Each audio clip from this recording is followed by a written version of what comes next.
CEO and founder of 360 Thought Leadership Consulting. I'd like to welcome you to our webinar today, Leveraging LinkedIn to Impact Career Success. Treasury professionals that are currently not leveraging LinkedIn are most likely lagging behind their professional peers in terms of professional networking and career management. Today, I'm going to focus on offering you actionable advice and pointing you to resources that you can use to leverage LinkedIn to further your career in Treasury and beyond. Before I get started, a little background on me and the reason for our webinar today. I've been squarely in the arena of corporate Treasury for over 15 years as a longtime Treasury manager and working with thought leaders in developing educational programs focused on Treasury as the Director of Treasury Services for the AFP and as the CEO of 360 Thought Leadership Consulting. I know all too well how hard it is to find the right job opportunities in the arena of Treasury and how difficult it is to drive your own professional development in the arena of Treasury. So that has inspired me to recently partner with TreasuryJobs.com to offer this webinar, which is part of an ongoing series designed to impact the career success of Treasury professionals. With that, a few quick words about TreasuryJobs.com. Simply, TreasuryJobs.com connects Treasury talent with the right opportunities and endeavors to impact the career success of Treasury professionals. I encourage you to visit TreasuryJobs.com after the webinar is over and set up your profile. I will do my very best to deliver you the ROI you deserve for your valuable time today. As such, I have specific learning objectives for our time today. These are my promises to you in terms of specific takeaways from the webinar today. I hope that you will discover the value of LinkedIn in serving as the foundation of an effective personal online brand, that you will better understand how to leverage LinkedIn to develop the professional network you need to achieve your career goals, and develop a better understanding of how to leverage LinkedIn to develop your brand as a thought leader in your profession. So, how are we going to accomplish our objectives today? I'm going to show you how to build and manage your LinkedIn profile, how to make the right connections on LinkedIn, how to manage your LinkedIn connections, and how to build a thought leadership brand using LinkedIn. So, starting with building your LinkedIn brand, it all starts with your profile. Your profile is your professional value proposition. If you were to Google your name, I would bet that 95% of you, the first result would be your LinkedIn profile, if you are on LinkedIn, of course. So it's very important. Again, it conveys your professional value proposition. So several best practices in terms of developing your profile. And we'll note throughout, you also have to manage your profile as well. You want to build a complete profile where it makes sense. You want to fill in all sections that they suggest on LinkedIn. You'll want to deliver a compelling profile title. And I'll show you exactly what that is as we take a live look in a few moments. But I often will change my profile title, and it's interesting to see how many more people view your profile title. So you can change that. You can actually see how many people are viewing your LinkedIn profile, and with certain levels of LinkedIn membership, you can actually see who is looking at your profile as well. On your profile, you want to convey thought leadership. You can do that in many ways, which we will review, including blog posts and possibly a Twitter account. In your profile, you want to communicate how you do it as well as what you had done. So it's important to have the numbers, but now in terms of Treasury as a profession, it's very, very important to have soft skills. So we want to be able to communicate those and also communicate how we can not only lead a team, but be a good team player. Now, here's a little pet peeve of mine. So I think that LinkedIn has developed something called skills and experience endorsements, which will show, and I think they did that a little bit to replace recommendations. And I personally think that recommendations are much more important and valuable. And in terms of skills and experience, I've had people endorsing me for skills, and I really do not know them very well, so I've actually rejected some of those. So you need to be careful on that side. So I would actively seek out recommendations. I think those matter most and make a very strong statement about your professional value proposition. So in terms of recommendations, what I often try and do is I will look for a recommendation from someone that worked for me, someone that worked with me at the same level on projects, maybe a fellow manager or director, and then, of course, my boss, and that's always a solid recommendation. But again, we'll talk about that in more detail, but you really want to focus on those recommendations because those really matter. So we'll get into these a little bit more, how, but you're going to want to build out your LinkedIn connections, and that's something that someone can see on your profile. There's a place that shows how many connections that you have. Again, you want to display accomplishments, and you want to display accomplishments that convey your commitment to your professional development. So if you have publications, if you're certifications, if you're a Treasury professional, you have a CTP, if you're an accountant, a CPA, and then your public speaking engagements. Maybe you've spoken at for your bank at a conference, at AFP regional events, but that's really important. You'll also want to join LinkedIn groups relevant to your function, Treasury, most likely, and industries that you're in. That shows your commitment to your professional development as well. And then you'll want to follow companies, and that'll show your commitment to your company. And then, again, you want to highlight your involvement with professional associations. So, again, it's very important to spend the time building out your profile, and you might not be able to sit down and do this all in one setting, but we'll certainly want to focus on that. So let me go ahead and switch over to my profile here, and we'll take a look, a live look. So again, just taking a look at the profile, some of the key components here. Here's my title. So now I have CFO, Treasury Thought Leader, CTP Training Guru. So I'm trying to convey three things and draw in three different groups of people. And just down here, just to note, so 17 people have viewed my profile in the last 3 days, and that number really goes up and down depending on your activity on LinkedIn. So if I happen to post an article, or if I post an update, sometimes that number will go up and down. That also allows me to see the ROI of some of my efforts in trying to build my brand on LinkedIn. And as I said, I play around with this title. I'll tell you one time, which was an epic fail. I put under there Rainmaker, and a lot of people didn't know that a Rainmaker was someone that really brings in a lot of money and profits and a windfall for the company. So I got a lot of questions and comments on that, so I changed that. So I do change that every so often. So I mentioned building out your LinkedIn connection. So right down here in the corner, you'll see it shows I have 500 plus connections. It's not necessarily that you want to have 2,000 connections. You want to have the right amount of connections, but you want to show that you have a commitment and you have the right professional network to folks that are looking at your profile. Some other sections, again, it just depends on you yourself if you are a writer or not. Myself, I like to write, so I have posts. So I post thought leadership content, and we'll talk about that, how to do that, and then how to also market that on LinkedIn. And that's a really good way to drive organic traffic in terms of connections and actually job opportunities. So then we have your job summary. So that's really shows your value proposition there. And I just want to scroll down here a little bit because I actually put my professional value proposition into my summary, and I think that's something that really differentiates my profile.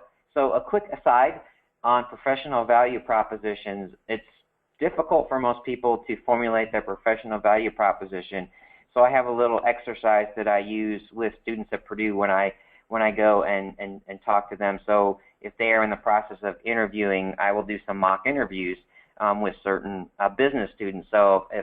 So when I'm interviewing a business student, I ask them, you have 3 references. I'm going to call all 3 of your references. Tell me 3 to 5 things that all your references are going to tell me about you that are going to explain why you are a good candidate for this position. And so that really inspires them to think. So what the process is, they'll give me 3 things. So they'll say, for example, I have good analytical skills. I have good people skills. I'm a good leader. And then I kind of challenge them, okay, dig deeper. So I say, so what is it? What do you do in your leadership? What have you done? So in identifying those 3 things and digging down, you really want to get down to something, if possible, that only you have done that really, really sets you apart. So for me, for my example, I have a unique professional background because I've worked in academia, publicly traded company, a professional association, a startup, and I've founded 3 companies. So for me, that's a robust background, a perspective that few people have. And then I have experience with Office of the CFO. Again, I've worked in a lot of different companies. I helped build the largest online community of senior professionals, finance professionals from the ground up. I still am an executive director of CFO Alliance, and I've developed a lot of educational programs to interact with the Office of the CFO. So I really have insights into the Office of the CFO, have spoken, connected with tens of thousands of people in that area. And then the other thing is that I have a passion for learning, so I'm a thought leader in many different areas. And then finally, I've risen from entry level to senior management in multiple disciplines. So again, not to go off on myself, and my mom might be proud of this, but I think those are things that really set me apart. So if you can find those things that really set you apart from your professional peers, those are going to be very compelling as people look at your LinkedIn profile. Again, if you're looking for a job, even if you meet someone at a conference, sometimes I'll jump on LinkedIn and see a profile, and a lot of times they will actually reach out to you based on your LinkedIn profile. There's a place for projects. So in Treasury, if you're working on a project, a big project, this is a good place to put that. Let's say you implemented a great P-card program, something you've done, you centralized cash management. This is a great place to put those accomplishments. So for me, I keep my big projects here. Of course, top of the list, treasuryjobs.com. I'm very proud of the work that we're starting to do there. So I put that up there. I also do overseas training for the CTP, and thirdly, I'm on the body of knowledge, updating the content for the CTP exam. So again, this just shows really what I'm working on at the moment, and some big projects I have going, and some levels of success. And then of course we have our experience, and I mentioned the importance of recommendations here. So this is very important here. So I have recommendations here for my consulting company. So I've got my 3 recommendations there. Like I said, that 360. And then the other place I worked was Performative. And I'm very fortunate to have some organic recommendations there. So I have 11 recommendations there. And I think those are very powerful in terms of your LinkedIn profile. So it just goes down to your jobs. And then here's where I talk about skills and endorsements. These can be important, but they want to be endorsements from the right folks. So let's say I'm looking for a job in treasury management. Well, if someone clicks on my little list here and they'll click on the picture and see who's endorsing me. So if I've got an endorsement from someone that doesn't have anything to do with treasury management, then that endorsement really doesn't mean all that much to the person looking. But if the person starts clicking in there, let's say I'm looking for a treasury job, and they see all these treasury managers, all these other treasurers, all these CFOs are saying, this guy knows the stuff on treasury management, then that means something. So you want to be careful on the endorsements that you select. So again, I said sometimes you don't even want to accept those. So I've been working in treasury for a long time, and I've got 30 endorsements for cash management. But in all honesty, I could have more. But I like to look at who's the person that's offering those. So what I would say is skills and endorsements can be important, and you should give those also, but you want to give those to people that you know. Same thing with recommendations, but I think recommendations are important. Probably have too many skills and endorsements on here, but what I'm trying to do here is convey the breadth of my skill set, and that I have a passion for learning, and that I can learn anything that I need to do to help the company with which I work be successful. If you have publications that are professional publications outside of LinkedIn, those convey thought leadership as well. I did some writing for Business Insider, and I used to work for AFP. And then education is important as well. And then organizations can be important. Some companies look at volunteers, so you want to put your volunteer work on there as well. And then a couple things that really don't get a lot of attention that I've seen in LinkedIn training is groups. So that shows your commitment. So look, in Treasury, I have FP&A, I have foreign exchange, I'm interested in HR, I'm interested in payments cards, P cards. So that just shows what I'm interested in.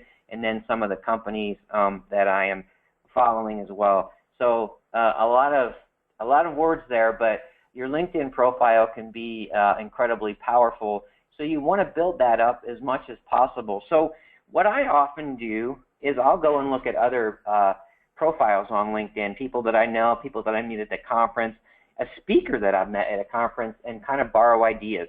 So if you're kind of lost as I don't know what to put, I don't know what to put in my summary, sometimes borrow some verbiage, play around with the verbiage on the LinkedIn profiles, and that really, really helps a lot. So I would encourage you as you're building out your profile to look at your value proposition and say, okay, these are the 3 to 5 things that set me apart. And then what is it? So is my profile conveying these things in my posts, my publications, my experience, my education? How can I put things that support that? So for me, when someone reads my LinkedIn profile, I'd like them to think of the 3 to 5 components of my professional value proposition. So again, that is really the foundation of your LinkedIn brand is that profile, and you want to keep updating that as you do things. As you notice, you might have holes in your profile. Okay, you want to fill those holes and look at the ROI to doing so.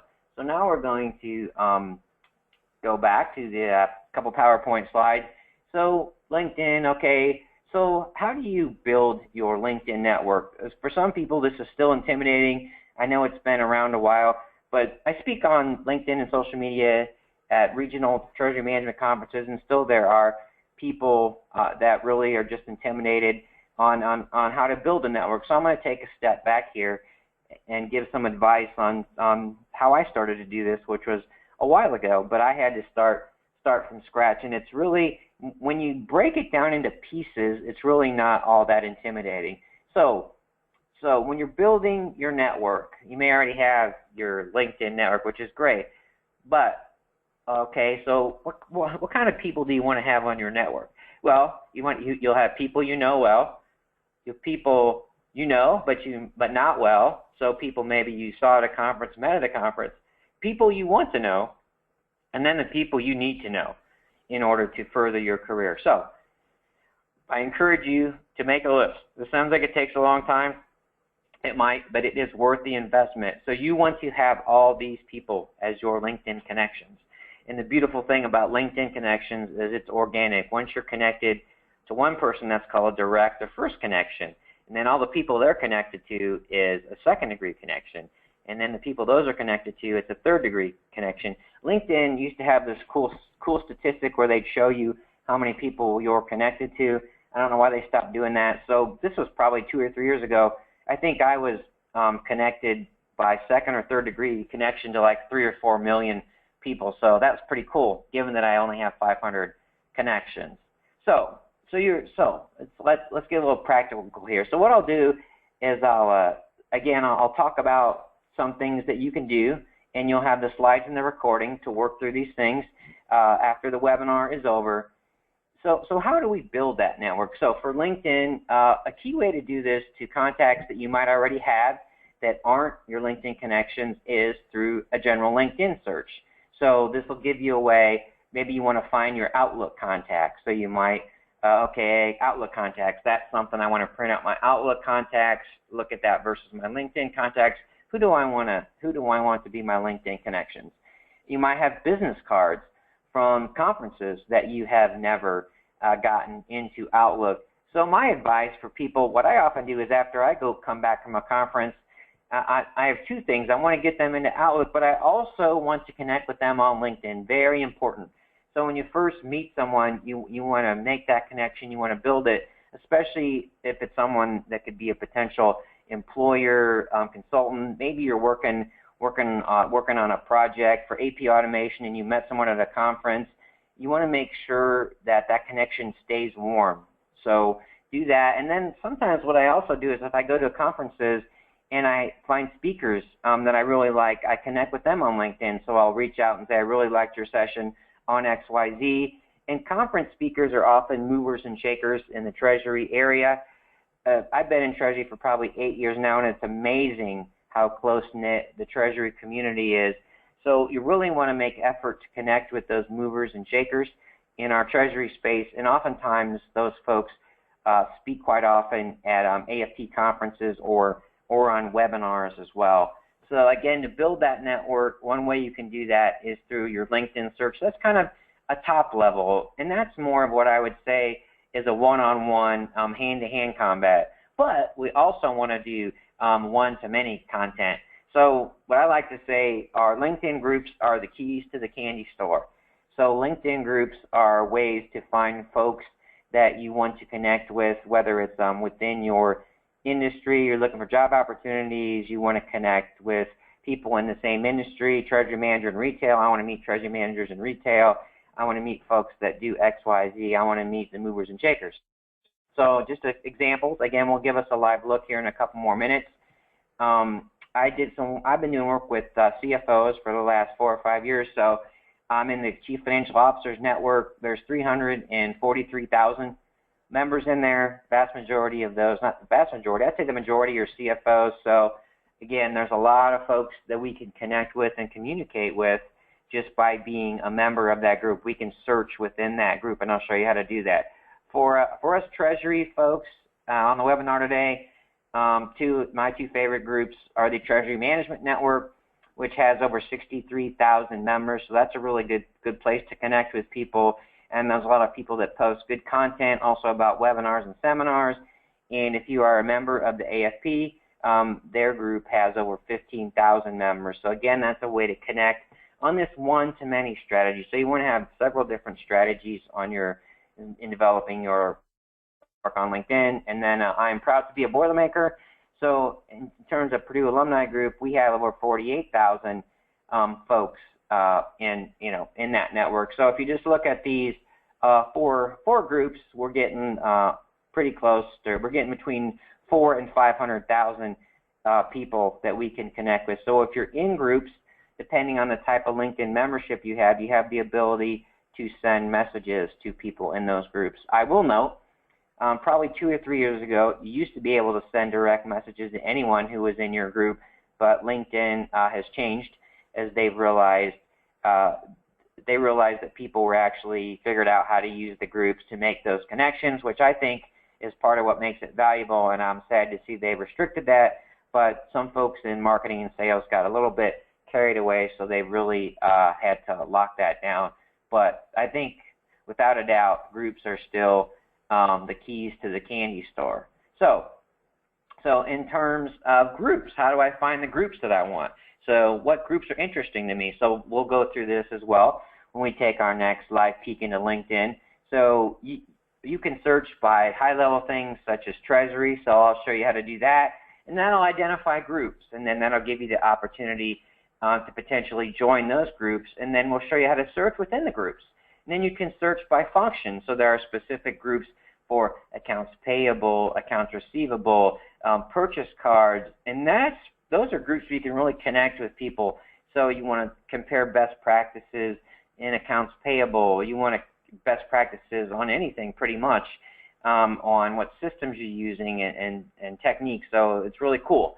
And you can also search by industries because Treasury is very different in its task. So I know in the financial services is different, and retail can be different as well. So you might want to see if there's a little niche group within Treasury. So then you see what I say, join groups. So that's one of my takeaways. So you should definitely join groups. So after you've made these connections, so we've made these connections, we going through our Outlook contacts, we got our business cards, we found some people at conferences we like, we've gone into our groups, we've started to search within our groups. Okay, we've made these connections. All right, yay, I've got 500 connections, so that's great. Well, sometimes that's like, so what? So you have to figure out how to leverage those connections. So the people that you connect with, you have to figure out what value can I offer them and what value can they offer me. So you want it to be a mutually beneficial connection. I know it's not possible to do this with each and every connection, but you should definitely make that effort to sort your connections on the amount of effort you want to put in terms of managing that connections. All of your connections deserve some level of maintenance. So how do you do that? Some of these take a lot less time, some of them take more. So some of your connections will post. So if I post something and one of my connections likes that, I say, oh, I appreciate that. So that makes me remember. So, so let's say Joe is a treasury manager, and I do a lot of work with treasuryjobs.com. Joe decides he wants to leave his company. When Joe sends me a message about, hey, do you know about any treasury opportunities? I'll go, oh yeah, I know Joe. He likes my post, so that's cool. Yeah, Joe. Yeah, how you doing? So that sticks in my mind, and that inspires me to want to help Joe. It's just human nature. They have alerts for work anniversaries. That's just something that you can get up there, and we'll talk about how to do this. If you're in groups, you can share relevant content. So if you've been talking to someone on email, you're talking about accounts payable. Well, you might send them a note on LinkedIn. Hey, I saw this. I thought you might find this interesting. Or you're online reading news on that relative content. Share that out to your group. Share that content. So that shows that you value that relationship and you value what's going on with them, and then they will return the favor. And again, it's kind of the same point. You want to share what you are doing. So we'll show how to do that. So you can post activity updates just to your group in general, or to groups specifically. And so what I also do is I've started sharing which conferences I'm attending. So what I try and do is get a sense of, hey, are a bunch of my connections going to be at, let's say they're going to be at the AFT conference in Orlando this year. So I might set up a little group meeting, for my LinkedIn connections. So I want to get some time with my connections, and I want to offer them the opportunity if they're working on anything, which they can use my help. So those are tools that can help you really manage your connections. So you got to build it and you got to manage it. So now let's go back to our LinkedIn, and we'll take another live look here. So in terms of, let's say, the search feature. So the search feature is here. So let's say you want to do your Outlook search. You can type someone's name in up here. So you type a name in up there. So John. So the cool thing is sometimes these things come up. So if you start typing in someone, it might come up. Oh, that's what I was looking for. Oh, that's John Freeburn. Oh, that's cool. So let's walk through this. Oh, John. Okay, that's cool. All right, John. Oh, do I know John? Let's see, how do I know John? It shows me. We got skills and expertise. That's cool. I can send a message to Anthony, have us introduce me, or what I can do is I can connect with John. So if I want to connect with John, it'll ask me. See, John's got a security type, so I'd have to know John's email to send him LinkedIn connection. So let me look for someone else. So that's another good point, is you can really control who sees your contacts and what information you share with them with your LinkedIn settings. So let's see about George. So, George is a treasurer. Okay, I love to connect with treasurers. I love having them in my network. So again, look at Anthony Carfung. Wow, he works at Treasury Strategies. Well, they have a lot of LinkedIn groups. But we've got a group together. That's cool. Treasury Management Network. So I want to connect with John. So that's cool. So it's going to ask me, okay, John, how do I know John? John, colleague. I worked with John. Maybe I worked with John. Maybe we went to Purdue together. Cool. And then I'd say, I'd like to send you an invitation. We've done business together. Maybe I was a consultant. Maybe John's a friend of mine, just a friend. So once you send, it sends that invitation to George, and then George can accept your invitation. So you want to send a lot of invitations out. You don't want to send too many out where I don't know George, because that's not a very warm reception on your side. But sometimes, because what you don't want to do is blast out 8,000 LinkedIn invitations and have everyone say no, and then you get reported to LinkedIn as trying to be a spammer in a sense. So you don't want to do that. But there's a lot of different ways. And the other thing that gets you a connection to George, which I'll show you, is, so we talked about being in groups, right? So George is in the Treasury Management group, right? So cool. So let's just say, for the sake of argument, that I wanted to look at George through a group instead of going to the direct LinkedIn search. So I'm like, man, I know George. George is a treasurer. So George is a treasurer. I'm in this Treasury Management group. I wonder if I can find George here. So what you'd be able to do is you'd be able to find George. You'd be able to search for George here. And so I gotta remember what George's last name is, and this would actually be, so you can see I am doing this right as we go. So you would go in and you would type in George, and then you'd be able to find George there.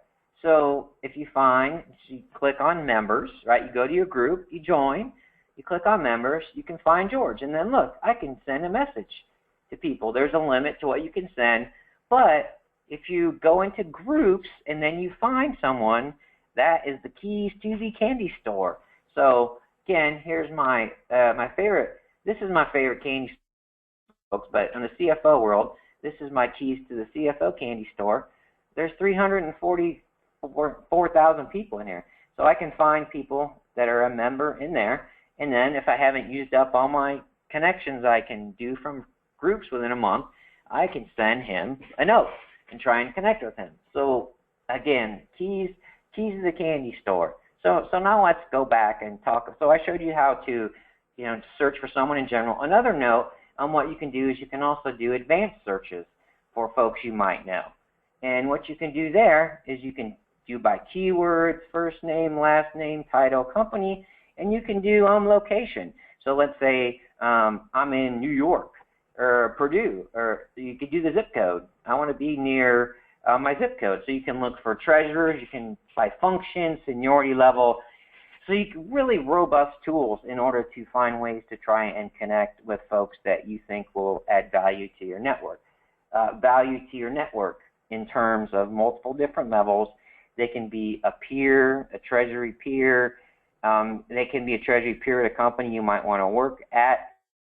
They can be someone who you think is a thought leader. They can be a recruiter, someone that's a well-known treasury recruiter in the space. So anyone that you want to build those connections with there, again, that has to be your own personal priority. But let's just go back. So when you do a search, so let's say, I don't know, Ernie, I'm not doing all this stuff. I've never really done this. So Ernie's like, okay, type in treasury. Oh, cool. I got treasury finance career, treasury management. So you could just go in and look at these groups. I honestly don't know what this group is, so I'm going to check it out. 5,209 members. Okay, so I might take a look at that group, and I might look in here, see who else is in here. Oh, that's kind of a cool group. So if I wanted to join that group, I'll just do it. Ask to join. So I want to join that group.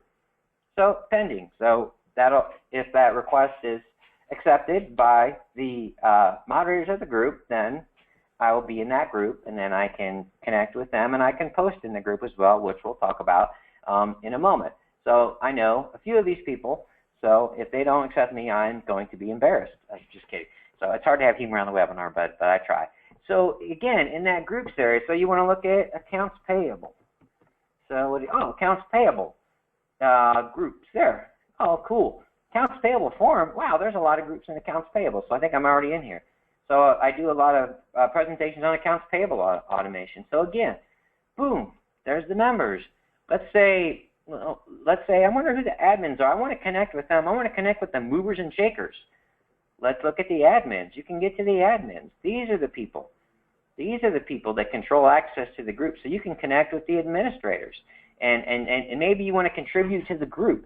So maybe you want to contribute content. So then you're like, maybe I'll reach out to them and say, what's a good way for me to contribute content? And we'll talk about contributing that content in a few minutes here. So again, the power of the groups.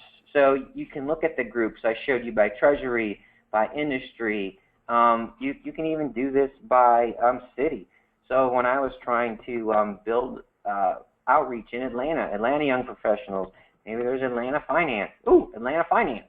So just about anything you can think of, you can really get down into those niche. You can really make those targeted connections. So that's why I say groups are the keys to the candy store. So I think that is very important as well. So again, we've talked about, first we've talked about the LinkedIn profile. That's your foundation.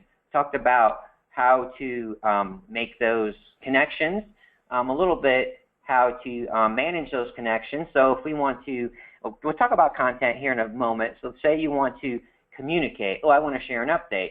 So what I can do is I can type in I do this sometimes. Anyone that follows me, I'm doing a webinar, and I can share public means everyone on LinkedIn can possibly see it or search on it with my connections. I can connect to my Twitter. So that gives me one way to communicate. So that's a good way. And then also over here, here's a way that it actually helps me keep in touch. Oh, Todd Shriver. He's a good friend of mine. Ooh, I might like that. Todd will see that. Cool. And then that's going to tell Todd I'm paying attention to what he's doing. It also gives me suggestions for my connections.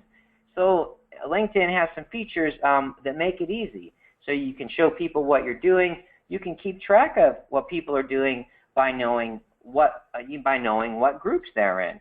So again, you can have it turned on so people that are in your group. So let's say I'm actually working with Denise. She's a colleague of mine at a law firm. Ooh, look, Denise just posted this. So that might say, hey, Denise, I saw your posting. Oh, that's great. Or I might like it, or I might comment on it. So that helps me communicate with Denise. So y'all look at my feed every day and see what I can do there. So again, this allows me to, it's just an organic, it'll pump into my feeder if I want to go and look. So these are my top 20 contacts. Hey, I want to go and look at their profile. It'll show their current activity if they've been doing anything else on LinkedIn. I mentioned, hey, I saw an article on LinkedIn. So somewhere down here, it'll give me, go back, it'll give me some articles. And then what I can do is I can share.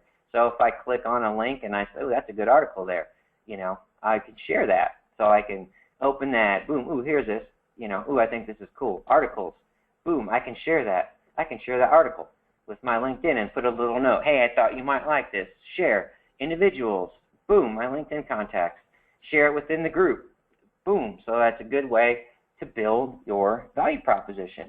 So now let's circle back to my PowerPoint for a little bit. So a way to build your LinkedIn brand. Again, part of your brand just comes from your profile, and people will find you. You want to contribute content. We talked about two of these: share an article, share an update, comment on a post, and also write an article. It seems daunting to some folks, but you really have a lot more knowledge than you think, and a short article is a good way to convey thought leadership. So you want to contribute the content, and then you want to distribute the content. So those are ways that you can help build that value proposition. So now let me hop back over to my LinkedIn and just show how we might do that. So again, we talked about sharing an update. So let's go take a look at an article. So there's a way to, you see my post here. So let's say, oh, I want to write a new post. So it takes you to the post, do your title, your headline, and it really walks you through that whole process. So let's take a look at something that I've already posted. So I was doing a lot of work in the accounts payable. I was doing some consulting there, so I thought, a good way to convey thought leadership. So I wrote this article. It had 10 likes, 2 comments, and 5 shares. Love those. That gets your brand out. That LinkedIn is a distribution channel for your thought leadership content. And then also on my LinkedIn page, it'll also show me how many people have viewed my post. So what I can do is I can actually share the post. I can share it. I just need the hyperlink. I can share my post right from an update. I can do it here. I can also go right into my groups. So if I want to go into my groups, let's say I wrote that article I just did. Yeah, that was on Treasury. So oh yeah, I gotta get to my favorite Treasury group here. I gotta get to my Treasury management group down here. There we go. So I go in here.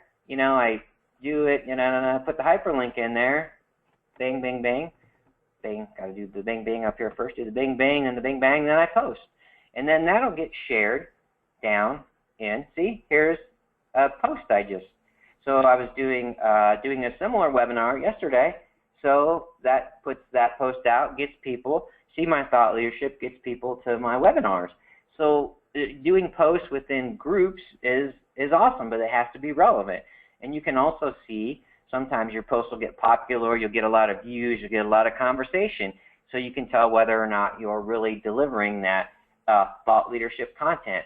So there are many ways to share your content. So you can share that update, write an article. You can, in your update, you can upload a photo. You can take articles that you find on LinkedIn and share them with your contacts and within your group. So you want to show that you have a specific skill set in a certain area.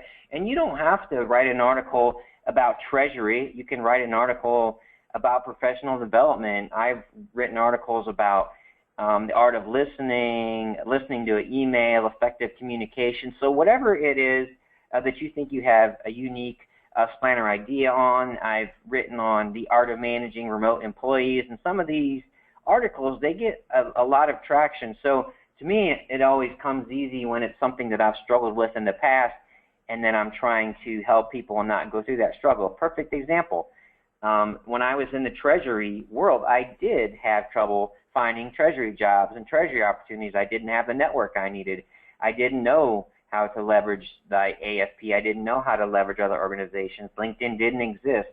So I've faced these struggles in the past, and that's really honestly the reason that I'm doing this webinar and why I'm excited to be involved with the treasuryjobs.com. So again, it's very important. It's easy to distribute your content. So just in terms of what we call eyeballs, if I contribute my content into the CFO network, Treasury Management Network, Accounts Payable, my normal Treasury, I can get potentially over 1 million eyeballs, group members, 1 million people. I get my content in front of several thousand people without doing a whole lot of work. So that's pretty amazing if you think about it. So again, it's a great way to build your brand. So let's go back and wrap things up with a few closing comments. So again, leveraging your LinkedIn brand. I want to talk about growing and managing your professional network on LinkedIn. One point I don't know if I made enough is a strong LinkedIn brand.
A few closing thoughts before we end our time here today.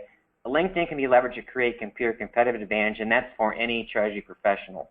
So whether you're a Treasury specialist or treasurer, wherever you're at on the spectrum, you can certainly build and deliver sustainable competitive advantage by having a great LinkedIn profile, a great LinkedIn thought leadership brand. The quality of your LinkedIn network can impact your career success. There's absolutely no doubt about it. And you want to get it to the place where your job opportunities are organic. They're coming to you when you're not out of a job. And if you don't have your LinkedIn network set up and you suddenly lose your job, that puts your job search back 3 to 6 months. Thought leadership delivered via LinkedIn can deliver opportunities to take your career to the next level. A few of my best opportunities have come through my activity on LinkedIn. And finally, LinkedIn as a professional development tool can be the best investment you'll ever make in your career. So I want to thank you all for the time that you spent with me today. I'm happy to have conversations about the content of this webinar and anything related to the professional development in the arena of Treasury, whether that's finding a job or a specific Treasury project. So you can contact me at Ernie@360thoughtleadership.com or Ernie@treasuryjobs.com as well. And again, I encourage you to go to treasuryjobs.com and set up your profile. Thank you very much, and make the rest of your day great.